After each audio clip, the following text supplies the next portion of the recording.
इस एपिसोड में हम डिस्कस करने वाले हैं जेपी पावर स्टॉक के बारे में।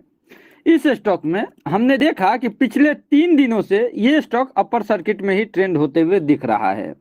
मैंने आपको बताया था कि किसी एडिटोरियल में हमने ये पढ़ा था कि जेपी पावर भी एमएससीआई के जो इन्वेस्टमेंट पोर्टफोलियो रिसर्च होता है उसमें ऐड हुआ है, जिसके कारण इसमें इनफ्लो काफी आते हुए दिखेंगे।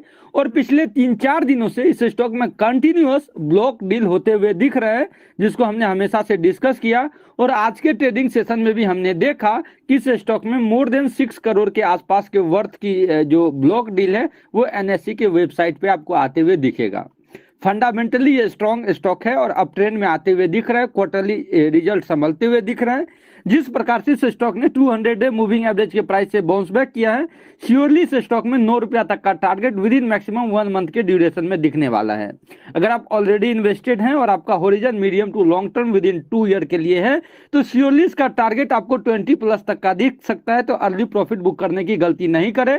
ऑलरेडी इन्वेस्टेड है तो पोजीशन बनाए रखें। शॉर्ट टर्म ट्रेडिंग के पर्पज से अगर आपने बाइंग किया है तो 8 रुपया 50 पैसे के प्राइस पे भी आप शॉर्ट टर्म ट्रेडिंग पर्पज से बुक कर सकते हैं, लेकिन long term trader early profit book करने की बिल्कुल गलती नहीं करनी चाहिए।